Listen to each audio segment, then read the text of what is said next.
기도 제목 겸 또 광고 겸 몇 가지 나눴습니다. 이 시간 우리 하나 말씀 좀 보겠습니다. 야고보서 1장 5절로 8절 말씀까지 보겠습니다. 야고보서 1장 5절로 8절 말씀 같이 한번 읽습니다. 시작. 너희 중에 누구든지 지혜가 부족하거든 모든 사람에게 후히 주시고 꾸짖지 아니하시는 하나님께 구하라. 그리하면 주시리라. 오직 믿음으로 구하고 조금도 의심하지 말라. 의심하는 자는 마치 바람에 밀려 요동하는 바다 물결 같으니 이런 사람은 무엇이든지 주께 얻기를 생각하지 말라. 두 마음을 품어 모든 일에 정함이 없는 자로다. 아멘. 주일날 저녁에 우리는 부흥을 위한 중보기도자의 자세에 대해서 살펴보고 있는데 네 가지 자세에 대해서 우리가 나누고 있죠. 첫 번째는 하나님의 질투를 가지고 기도해야 된다. 두 번째가 간절한 마음으로 기도해야 된다. 그 다음에 이제 세 번째가 믿음으로 기도해야 된다. 네 번째가 하나님의 마음을 가지고 기도해야 된다. 요 네 가지 자세 중에 우리가 첫 번째 하나님의 질투를 가지고 기도해야 된다. 이 부분 몇 주간에 다루었고요. 그 다음에 이제 지난 주간에는 간절한 마음을 가지고 기도해야 된다라고 이렇게 나눴습니다. 그럼 이 간절한 마음으로 기도한다라는 건 뭐냐 하면은요, 하나님의 주도권을 인정하고 하나님의 행하심을 보고 나가야 된다. 그러니까 결국은 이 간절하면은요, 하나님의 그런 의도와 의중이 보여야 된다는 거죠. 그러니까 내 생각으로 기도를 시작하잖아요. 그러면 처음에는 어떤 면에서는 욕심도 있고 꼭 이런 것들이 이루어졌으면 좋겠다는 그런 마음 때문에 기도할지 모르지만은요, 곧이어 그거 뭐냐면 금방 이렇게 뭐라 그러죠? 이게 동력이 떨어져 버리게 되는 거죠. 그런데 하나님으로부터 듣고 하나님의 계획을 알고 하나님의 일에 동참한다라는 생각을 가지고 이게 하나님의 일이라는 것이 분명하게 느껴지고 보여지게 되어지면은요, 그 일을 위해서 정말 전심전력으로 기도할 수 있는 거죠. 그래서 이 하나님의 주도권을 보고 또 하나님의 행하심을 보고 동참한다라는 거는 이게 하나님과의 친밀한 교제 가운데 주님의 음성을 들어야 돼요. 주님의 음성을 듣는다라는 건 하나님의 의중과 의도를 아는 거죠. 그게 간절함에 포함되어지는 한 가지 요소고요. 두 번째 요소는 간절하다라는 건 뭐냐면은요, 하나님이 보이신 것이 실현되어질 때까지 기도하는 거예요. 예를 들면 이반 로보츠 같은 경우죠. 13살 때 하나님께서 그 웨일즈의 부흥을 위해 기도하라는 마음을 주셨는데 26살 때 이루어지잖아요. 근데 한 가지 기도 제목을 가지고 그 13년 동안을 기도한다라는 게 쉬운 일은 아니잖아요. 그런데 여러분들 중에 혹시 한 가지 기도 제목 가지고 13년 이상 기도하고 계신 거 있으세요? 뭐 있으세요? 영혼 구원이라든지 가족 구원들 같은 경우는 뭐 대부분 시간과 세월이 참 많이 필요한. 낙심하지 말아야 될 것은 5만 번 응답받았던 누구죠? 그 기도 응답의 사람 조지 뮬러도요. 친구들의 영혼 구원을 위해 기도했는데 어떤 거는 60년 만에 응답받은 것도 있다라고 그렇게 얘기하잖아요. 그리고 어떤 기도는 조지 뮬러가 죽어서 장례를 치르게 되어질 때 장례식에 와가지고 나는 예수 믿겠다고 했던 친구도 있다라고 이렇게 얘기를 하더라고요. 그러니까 이 믿음의 기도는요, 표현이 좀 그렇지만 내가 죽은 다음에도 응답되어지는 역사들이 있는 거죠. 근데 어쨌거나 이 간절하다라는 거는요, 그것이 이루어지고 성취되어지고 열매 맺는 데까지 나가는 거죠. 그래서 우리가 그 간절한 기도의 어떤 표본으로 봤을 때 엘리야의 기도를 이렇게 봤잖아요. 근데 그 엘리야가 갈멜산에 올라가가지고 주님이 비를 내리시겠다, 하나님의 주도권을 가지고 그 말씀하신 그거를 보고 빗소리를 듣고, 그죠? 비를 내리시겠다 약속하셨고 영적인 대결이 일어나고 난 다음에 빗소리를 듣고 그제서야 이제 갈멜산에 올라가 가지고 기도를 하는데 몇 번을 기도하죠? 7번을 기도했다. 그거는 작은 구름이 손바닥만한 구름이 보일 때까지. 그러니까 비의 소리를 영적으로 들었을 뿐만 아니라 실제로 비가 내리는 것, 그 구름을 보는 거죠. 그러니까 성취되어질 때까지 기도했다. 실현될 때까지 기도했다라는 것이죠. 그래서 간절한 기도에는 또 한 가지가 필요한데 그게 뭐냐면 그 하나님의 뜻을 향한 열정을 가지고 드리는 기도다. 이게 이제 하나님의 뜻을 향한 열정이 이게 다름 아닌 하나님의 질투잖아요. 그래서 이 그 간절함 속에도 하나님의 질투가 있어야 된다라는 거죠. 그래서 하나님의 것, 하나님의 뜻, 하나님의 계획이 이루어지기를 원하는 갈망과 열정이 있어야 된다라는 거죠. 그 다음에 네 번째 요소가 뭐냐면은요, 그게 뭐냐면요, 이게 이제 두 번째 요소와 비슷한데, 실현될 때까지 이게 두 번째 요소잖아요. 비슷한데 그게 뭐냐면요, 지속적이고 끈질긴 기도가 필요하다는 거죠. 우리는 좀 쉽게 포기해 버리는 경향이 있어요. 그 얘기는 어떤 면에서는 간절함이 좀 덜하다라는 의미일 수도 있지 않을까요? 간절하면은 정말 끈질기게, 또 혹은 인내를 가지고, 혹은 지속적으로 이렇게 기도할 거거든요.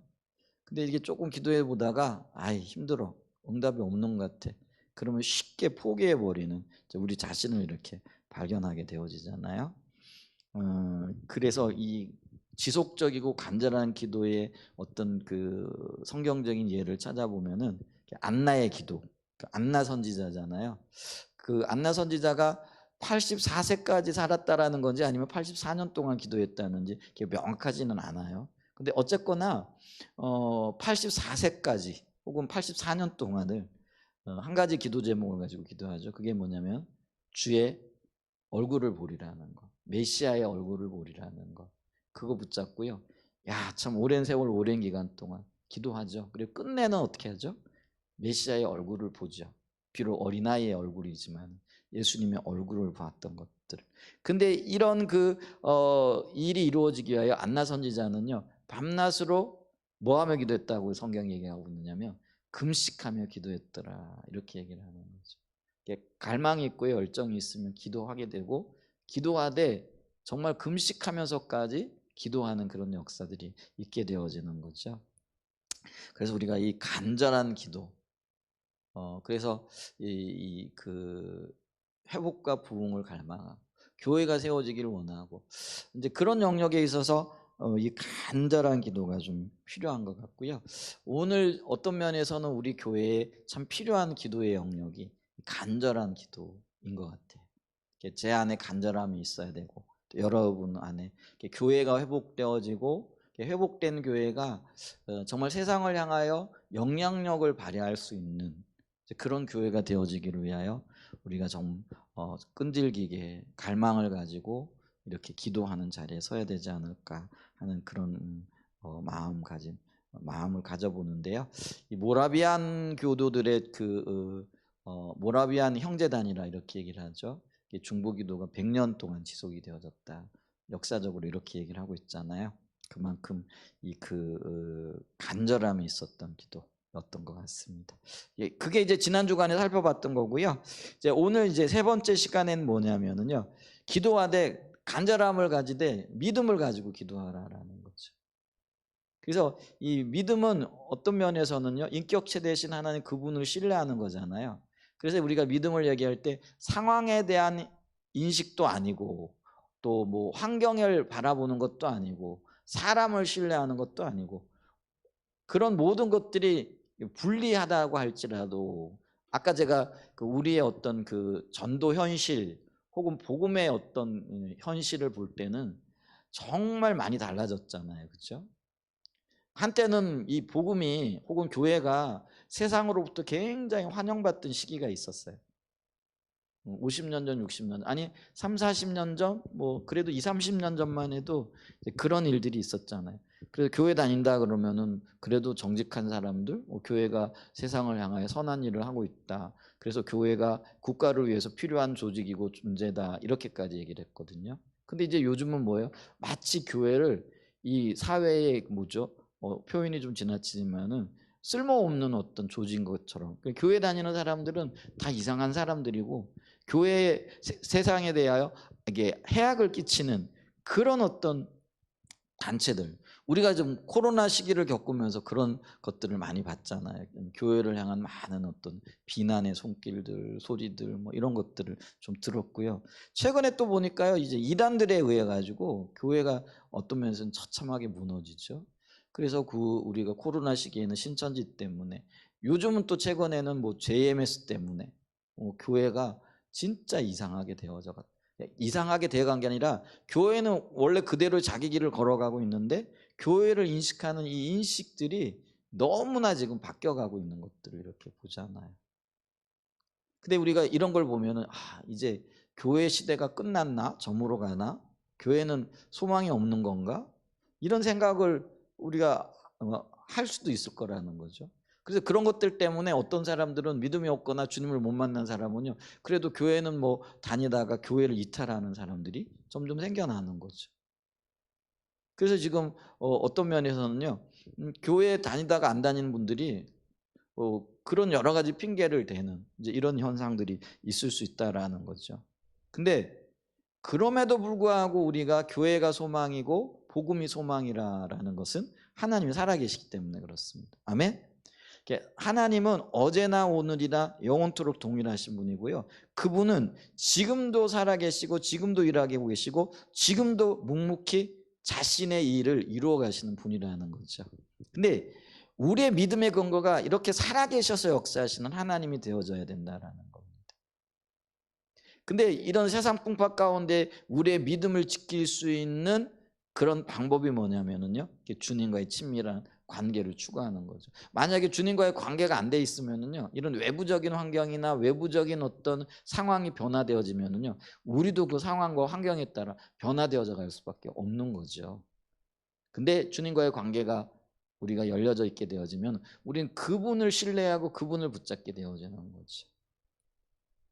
이제 그렇게 되어지니까요, 우리는 오직 주님 앞에 믿음으로 반응하게 되어지는 거잖아요. 자, 그러면서 5절에 우리의 그 기도의 내용과 또 믿음이 밀접하게 연결되어져 있다. 그리고 기도하는 어떤 자세와 우리의 믿음이 밀접하게 연관되어져 있음을 보죠. 5절에 이렇게 얘기해요. 야고보서 1장 5절, 너희 중에 누구든지 지혜가 부족하거든 모든 사람에게 후히 주시고 꾸짖지 않으시 하나님께 구하라. 그러면 이게 기도하면 하나님이 주실 거라는 거죠. 근데 이 기도가 어떤 기도여야 된다라는 거예요?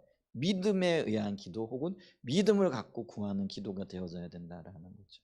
이게 분명해야 된다라는 거죠. 그러니까 응답하시는 분도 하나님이시고 들으시는 분도 하나님이시라는 거죠. 그러니까 거기에 대한 분명한, 그리고 이루시는 분도 하나님이시라는 거죠. 여기에 대한 분명한 확신이 있어야 되는데 그게 믿음이 아니고는 그런 걸 가질 수 없다라는 거죠. 그러면서 여기 조금도 의심하지 말아라. 단 0.1%도 의심하지 말아라. 이제 우리는 이런 말씀을 보면서 이제 이해가 될 거예요. 왜냐하면은 0.1%가 전체가 되어질 수도 있는 영적인 비밀을 알잖아요. 그러니까 우리가 주님을 향하여 신뢰를 보낼 때 단 0.1%도 부정적이거나 또 의심을 하거나 혹은 또 여기에 대해서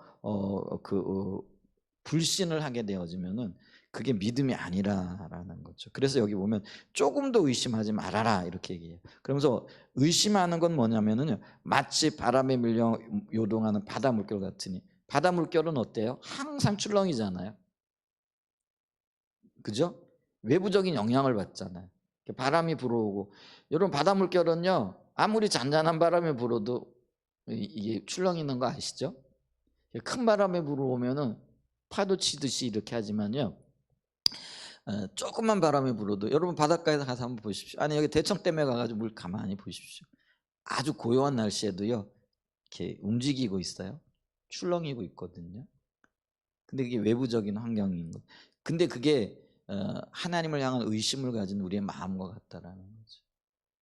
우리가 조금이라도 의심하게 되어지면요, 바람의 영향이 있는 거죠. 그래서 이 마음이 요동하게 되어진다라는 거죠. 그런데 이거를 뭐라고 얘기를 하느냐면 두 마음을 품었다 이렇게 얘기를 해요. 정한 마음, 의심하는 마음. 정한 마음은 요동치 않는 마음, 의심하는 마음은 요동하는 마음이죠. 근데 여러분 보세요. 요동하는 게 왜 이게 힘드냐, 이게 안 되느냐 하면은요, 요동하게 되어지면은요, 의심하게 되어지면은요, 기도를 멈춰버려요.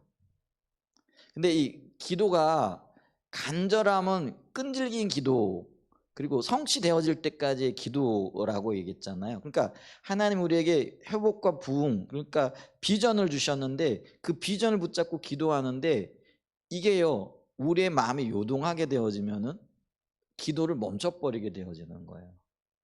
그러니까 이 불신의 기도는요, 불신의 마음은요, 기도를 멈추게 할 뿐만 아니라 우리 안에 간절함을 빼앗아가게 되는 거죠. 그러니까 우리가 기도하다가 기도하기를 멈춰버려요.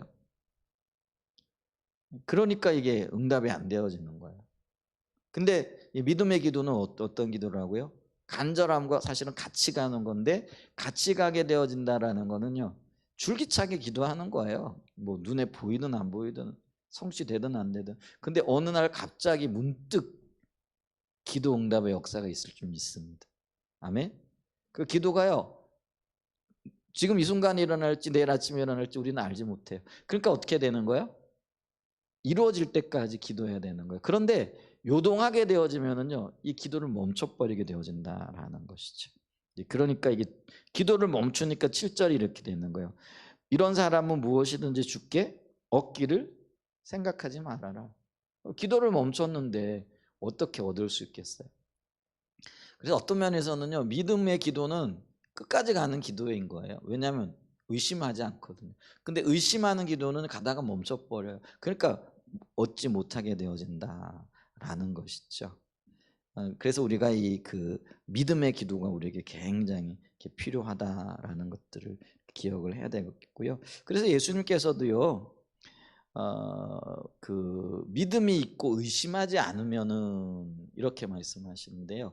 요게 이제 그 마태복음 21장 22절로 23절에 보면 예수님이 무화과 나무 이렇게 먹을 것을 찾았는데 없으시잖아요. 그러니까 이제는 너 이제 너에게서 이게 무화과 나무를 얘기하는 거죠. 열매를 얻지 못하더니라고. 근데 그 다음 날 제자들이 가 보니까 무화과 나무가 바짝 말라 죽어 있었잖아요. 그래서 어떻게 이런 일이 생겼습니까? 그랬을 때 예수님이 하신 이야기인 거죠. 믿음이 있고 의심하지 않으면은 이런 일들, 뭐 그 또 무화과 나무뿐만 아니라 그 어떤 영역의 일들이라고 할지라도 네가 보게 되고 이루게 되고 또 하나님의 영광을 보게 될 거라라는 그런 의미에서 우리에게 말씀해 주고 계시다라는 것이죠. 자, 그러면서 우리가 지금 그 엘리야의 기도를 통해서 간절함과 또 그 속에서 우리가 볼 수 있는 게 뭐냐면요, 믿음의 기도인 거죠. 그러니까 엘리야도 기도하되 믿음으로 기도한 거예요, 사실은. 그 약속을 붙잡았잖아요. 그래서 열왕기상 18장에 보면은 내가 비를 내리리라 하는 약속을 붙잡고, 그리고 비의 소리를 듣고, 이건 영적으로 들은 거잖아요. 근데 그거를 가지고 달려나가서 이렇게 기도하는데, 그래서 이 엘리야의 기도는 어떤 의미에서 보게 되면 믿음의 기도에 대한 한 본복이라 이렇게 얘기를 하고 있잖아요. 그러면서 이제 병든 자를 위해 기도할 때도요, 이렇게 믿음을 가지고 기도하라. 그래서 우리가 다시 한번 야고보서 5장을 이렇게 좀 돌아가 보게 되어지면은요, 이렇게 얘기를 하잖아요. 5장 14절에 보면은 믿음의 기도는 병든 자를 구원하리니 주께서 그를 일으키시라. 혹시 죄를 범하였을지라도 사함을 얻으리라. 그러면서 여기 13절에 보면 너희 중에 고난 당하는 자가 있느냐 그는 기도할 것이요 즐거워하는 자가 있느냐 그는 찬송할지니라. 너희 중에 병든 자가 있느냐 그는 교회 장로들을 청할 것이요 그들은 주의 이름으로 기름을 바르며 그를 위하여 기도할지라. 그럼 믿음의 기도를 해야 된다라 그러면서 여기 엘리야의 그 기도를 지금 얘기하고 있잖아요. 그래서 17장에 보면 엘리야는 우리와 똑같은 사람이다. 성정이 같은 사람이로되, 이 얘기는 뭐예요? 우리와 똑같은 사람인데 그가 비가 오지 않기를 간절히 기도한 적 3년 6개월 동안 땅에 비가 오지 않고 다시 기도하니 하늘에 비를 주고 땅이 열매. 이게 믿음의 기도를 드렸을 때 이 놀라운 일이 이루어졌던 것처럼 너희가 믿음을 가지고 병든 자를 위해 기도하고 그것이 어떤 기도가 되어졌든 믿음의 기도를 하게 되어지면은 그게 이루어질 거라는 것이죠. 요즘은요, 어떤 면에서 우리의 삶에 이렇게 하나님으로부터 기대하고 하나님이 이루어질 것에 대한 어떤 이렇게 기대감들이 예전의 어떤 삶의 영역들보다는 어떤 면에 훨씬 좀 줄어든 것 같아요. 예를 들면 병든 것만 해도 그렇잖아요. 예전에는요, 제가 어렸을 때 저희 어머님이 새벽에 저를 깨우더라고요. 제가 초등학교도 그때 안 들어갔던 것 같아요. 근데 어머님이 아프다고 가서 약국에 가가지고 약을 지어오라 그러는데 약이 그냥 동네에 있는 게 아니에요. 그러면은 거기를 갈라 그러면은요, 지금 생각에 그 시골길을 걸어가 가지고요, 뭐 한 20분, 몰라, 한 30분, 1시간 정도 걸어가야 되는 거예요. 제 걸음으로는. 근데 이제 그게 제가 초등학교도 안 들어갔는데 그런 길을 가가지고 약을 사온다라는 게 제가 하여간 어쨌거나 가가지고 약방봉투 들고 약을 사왔던 기억은 나는데 근데 그 길 어떻게 걸어갔는지 좀 이렇게 해요. 그러니까 제가 뭘 얘기하느냐면은 아파도 뭐 어떤 뭐 병원이라는 건 우리 동네에 없었어요. 그러니까 뭐 쉽게 얘기하면 오늘날 얘기하면 읍내라고 얘기하는 데까지 아주 오랫동안 걸어 나가야 되고 뭐 그런 어떤 거죠. 그러니까 쉽게 약을 구할 수도 있는 것 아니고 의사는 더더군다나 없는 거죠.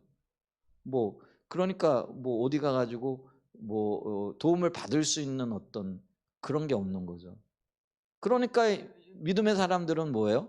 그냥 기도하는 수밖에 없는 거예요. 그러니까 기도하니까 또 응답이 되어지는 거죠. 근데 요즘은 뭐예요? 아픈데 굳이 기도할 필요 있어요, 없어요? 그냥 병원 가면 되죠. 당연히 병원 가야 돼요. 우리가 요즘은 이제 왜냐하면 병도 하나님께서 허락하신 일반 은총에 일반 은혜에 속하고 의사도 그렇잖아요. 약도 그렇고. 그러니까 병도 이렇게 약도 먹어가면서 의사 진료를 받아가면서 우리가 기도도 하고 그래야 되는데 근데 대부분의 경우 병원에 가고 약 먹지 기도하지는 않거든요. 그러니까 이제 어떤 치료가 일어나면 그거는 의사 덕인 거예요. 약 덕인 거예요. 하나님과는 상관없는 거죠. 그러니까 하나님을 경외하고 하나님의 어떤 임재를 누리고 하나님의 응답을 받았다라고 생각을 못 하는 거죠. 그러니까 이제 뭐예요? 기도 응답 혹은 간절히 주님 앞에 나아가 어떤 환경들이 점점 어떤 면에서는 줄어드는 시대를 우리가 살아갈 수도 있어요. 근데 그럼에도 불구하고 우리의 인생에 해결 못할 여러 가지 수많은 문제들, 수많은 일들이 있잖아요. 근데 이것도 기도해본 습관이 있고 기도로 응답을 누려본 경험이 있고 그 응답을 통하여 하나님을 만난 그게 있어야 나가는데 작은 부분에서 하나님을 우리가 경험을 못한 거잖아요. 저는 지금도 이렇게 뭐 병원이나 이런 거보다는 우리 아이들 자랄 때 아프면은 그냥 둘이 제 아내하고 이렇게 손 얹어가면서 기도하고 아니면은 뭐 저기 그 공기 좋은데 데리고 나가가지고 뭐 뛰어놀게 하고 그러면은 뭐 대부분 경우는 이렇게 나았던 것 같아요. 그런데 그런 것들이 경험이 되니까 지금도 뭐 이렇게 아프다 그러면 우선 기도해 봅시다. 기도합시다. 그러고 기도하거든요. 이제 그러면은 또 하나님께서 어떤 것들을 경험하게 하시고 또 응답받게 하시고 낫게 하고 이제 이런 것들이 있는 거죠. 그러니까 이런 경험들이 이렇게 작은 것에서 체득이 되어지고 경험되어질 때 더 큰 것으로 나아갈 수 있는데 요즘은 이제 그런 것들 자체가 차단되어져 있는 어떤 시대를 우리가 살아가고 있죠. 그래서 믿음의 훈련을 주님을 경험할 만한 어떤 훈련을 받을 기회들이 점점 없어지는 거죠. 이제 그러면 이제 우리가 이런 것들 가운데에서 어떻게 해야 될 것인가 이걸 의식하고 인식하고 적용을 해봐야 돼. 그리고 작은 부분에부터 자꾸 기도하고 기도하는 가운데 하나님이 응답하시네. 하나님은 뭐 큰 것만 가지고 기도하라고 그러지 않으셨어요. 작은 인생의 문제에 있어서도 기도해요. 근데 다 응답하시는가? 그건 아니에요. 어떤 것들은 또 그러니까 우리 기도 응답을 어떻게 봐야 된다고요? 들어주시는 거 감사, 거절하시는 거 감사, 기다리게 하시는 거 감사. 그래 이 기도 응답이 세 가지 형태로 나타난다잖아요. 명백한 건 거절하신 것도 있어요. 들어주시는 것도 있어요. 아직 때가 아니다라고 말씀하시는 것들도 있어요. 근데 그것도 다 응답이라는 거죠. 근데 거절당하면서도 이게 하나님의 응답이라는가? 이거를 우리가 알아야 되잖아요. 그런 것들도 우리에게 좀 필요하다라는 것이죠. 그래서 이 엘리야가 우리는 간절히 기도했죠. 근데 그 간절함 속에는 뭐가 있는 거예요? 엘리야의 믿음이 있었다. 이런 것들을 우리가 기억해야 되죠. 근데 이렇게 믿음의 기도를 하게 되어질 때에 우리가 어떤 믿음을 가져야 되는가? 첫 번째로 뭐냐면 하나님의 인도를 따를 때에 하나님께서 반드시 응답하신다라는 그런 하나님의 인도를 따른 기도는 반드시 응답하신다라는 그런 믿음이 우리에게 필요하다라는 거죠. 요한일서 5장 14절로 15절 말씀 좀 찾아볼까요? 요한일서 5장 14절로 자, 우리 너무나 잘 알고 있는 말씀이잖아요. 요한복음 5장 14절로 15절 보면 같이 한번 읽어볼까요? 시작. 그를 향하여 우리가 가진 바 담대함이 이것이니 그의 뜻대로 무엇을 구하면 들으심이라. 우리가 무엇이든지 구하는 바를 들으시는 줄을 안즉 우리가 그에게 구한 그것을 얻은 줄을 또한 아느니라. 그래서 보세요. 그의 뜻대로 구한 것은요, 하나님께서 응답하신다라는 거예요. 근데 이거를 우리가요, 안다라는 건 지금 아는 거예요. 표현이 좀 그런데요. 우리는 기도할 때 하나님 이거 응답하시겠다, 이게 있어요. 아주 자연스럽게 알아요. 어린아이들이 부모들한테 뭘 구할 때 부모가 들어주실 거를 자연스럽게 이건 들어주시겠다 하는 그런 그게 있거든요. 거절하지 못할 거다라는 그런 게 있거든요. 근데 우리의 기도도 이렇게 하다 보면 하나님 이건 들어주신다, 들으신다, 그게 자동적으로 알게 되어지는 어떤 것들이 있어요. 근데 그게 하나님의 뜻에 합하고 하나님이 기뻐하시는 그런 기도들이 이렇게 되어진다라는 거죠. 그래서 여기 보면 우리가 무엇이든지 구하는 바, 근데 이 무엇이든지는요, 내 원하는 바, 내가 계획한 바, 내가 뜻한 바가 아니에요. 그 14절의 말씀, 그의 뜻대로 무엇을, 그게 무엇인 거예요. 근데 이 주님의 뜻대로 무엇을 구해야 되는데 그건 성령의 인도를 따라 우리가 받아야 되는 거잖아요. 그래서 우리가 로마서 8장 26절에 보면은 성령이 우리의 필요를 아시는 거잖아요. 우리에게 진정으로 필요한 것이 무엇인가를 아셔서 우리의 기도를 도우시는 분이라 이렇게 우리에게 말씀하고 있다라는 거죠. 그래서 우리가 알거니와 하나님을 사랑하는 자, 그 말씀이죠.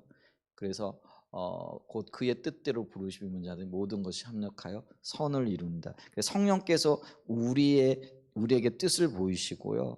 그래서 우리는 뭘 위해 기도해야 될지 모르지만은 기도할 바를 알게 하시고 성령이 또 어떻게 기도해야 할 바를 알게 하신다라는 거죠. 고린도전서 2장 9절과 11절에도 보면은요.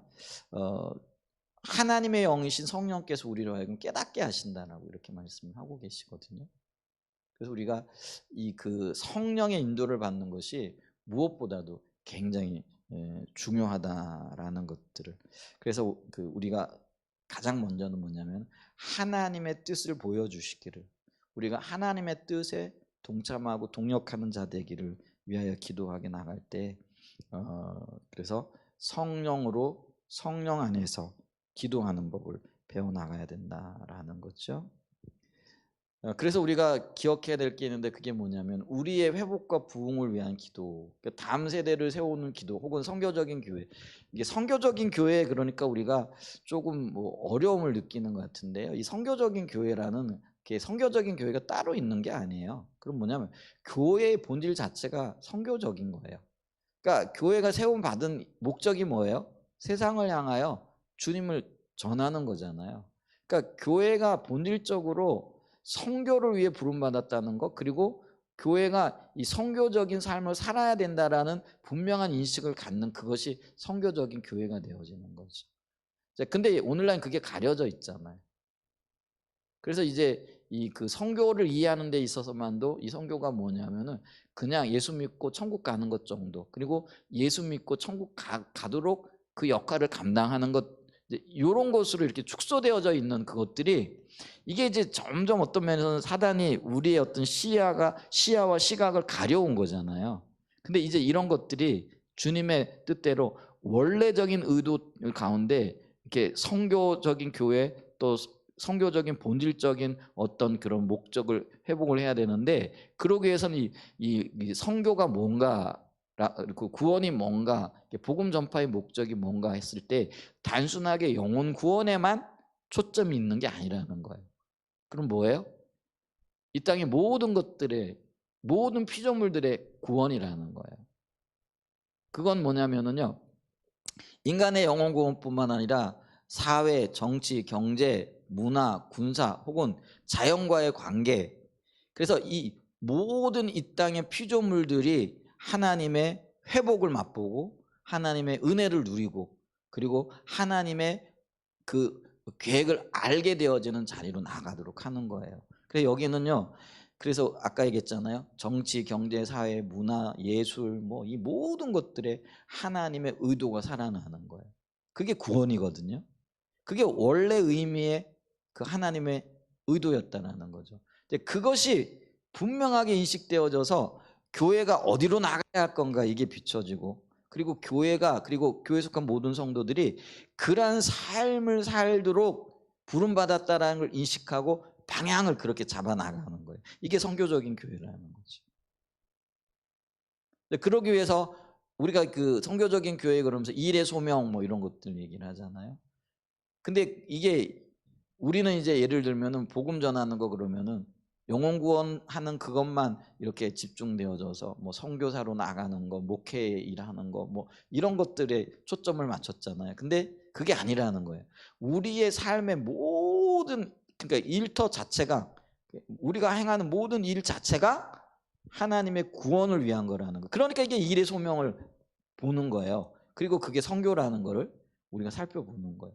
원리는 간단한 것 같아요. 근데 그런 것들을 이루어가는 데 있어서 우리가 잊어버렸던 것들, 다시 회복해야 될 것들, 이제 이런 것들을 보게 되어진다는 거죠. 자, 그래서 이게 이제 회복이고 부흥인 거예요. 그게 선교적인 교회의 사명이 그건 거죠. 모든 피조물의 회복이고 모든 피조물의 부흥이에요. 근데 이 부흥이 우리가 왜곡되어 있다 그랬잖아요. 부흥 그러면 교회 사람의 숫자가 늘어나는, 이게 아니고요. 하나님의 임재가 모든 피조물 가운데 충만한 거예요. 그게 부흥이잖아요. 하나님이 우리와 함께 하시는 게 부흥이잖아요. 그러니까 교회 부흥이라는 거는 이 교회 한 사랑의 예전 교회가 하나님이 영광으로 충만히 임하시는 거잖아요. 그래서 그게 바깥으로 그냥 흘러 넘치는 거잖아요. 그게 부흥이잖아요. 하나님 생명이 우리의 사회, 정치, 경제 모든 제도들 가운데, 혹은 우리와 인간관계 가운데, 혹은 피조물과 다른 피조물과의 관계 가운데도 하나님의 임재가 충만해서 그 충만한 임재가 흘러 넘치는 거죠. 그게 회복이고 부흥이잖아요. 그 회복의 역사가 일어나야 돼. 근데 이 일에 초점을 두고 이루어가는 게 선교고 선교적인 교회라는 거죠. 이제 그런 관점을 가지고 보게 되어질 때요. 이제 그러기 위해서는, 그러니까 올바른 선교적인 교회, 올바른 회복과 부흥이 되어지기 위해서는 우리는 어떻게 된다고요?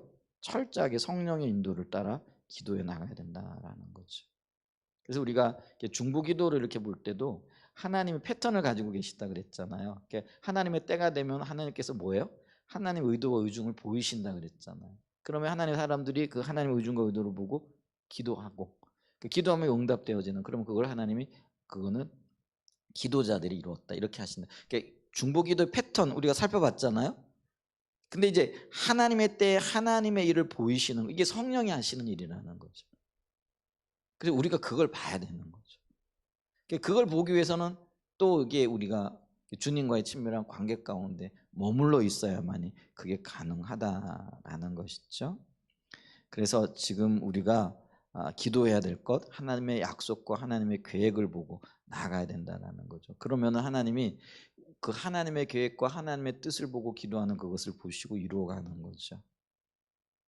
그래서 우리의 삶에서 하나님이 함께 하신다라는 거는요, 우리가 하나님의 뜻을 보고 그 일에 동참하고 기도하고 그럴 때 이루어지는 것을 보고 하나님의 생명이 흘러넘치고, 그러면서 이게 권위가 주어지고요, 또 어떤 면에서는요 영적인 어떤 능력이 주어지고 자리가 주어지고